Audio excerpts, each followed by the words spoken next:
হাতির হানার ভয়, পুজোর সময় আতঙ্ক। অনেকেরই প্রশ্ন, পুজোটা মাটি হবে না তো? জঙ্গল লাগোয়া এলাকার বাসিন্দারা যাতে নিরাপদে পুজোয় মেতে ওঠেন তা নিশ্চিত করতেই তৎপর বন দফতর। বাড়ানো হচ্ছে নজরদারি।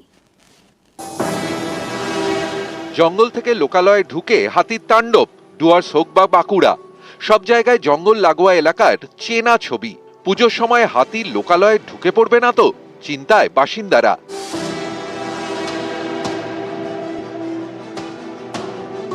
যেমন বাঁকুড়া, এখানে জঙ্গল লাগোয়া একের পর এক গ্রাম।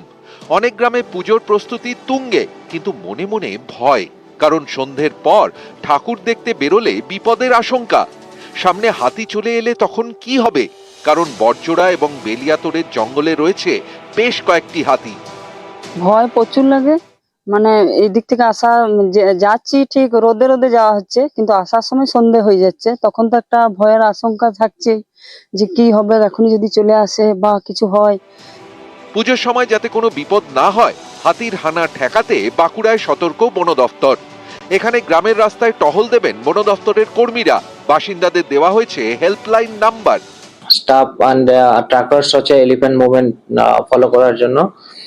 তাছাড়া আমাদের কোঅর্ডিনেশন মিটিং অলরেডি করেছে অ্যান্ড রেঞ্জ লেভেলে কোঅর্ডিনেশন মিটিং করেছেন। They are in constant touch with the district administration and police officer also and public representative.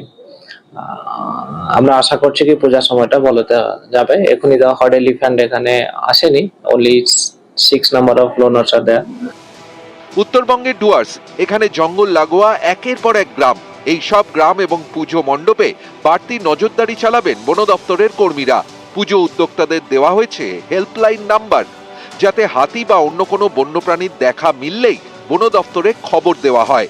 পুজোর সময় একটা এক্সট্রা ঝুঁকি থাকে, কারণ পুজোর সময় লোকজনের যাতায়াত অনেকটাই বাড়ে, দিনে দুপুরে রাত্রেও, মানে পুজো দেখতে যাওয়া, এইসব ব্যাপারগুলো থাকে লোকজনের, তো স্বাভাবিক কথাই।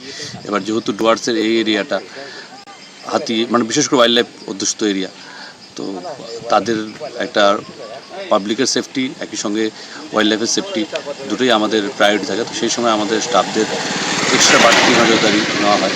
জলপাইগুড়ি থেকে রকি চৌধুরী এবং বাঁকুড়া থেকে প্রিয়ব্রত গোস্বামী, নিউজ 18 বাংলা।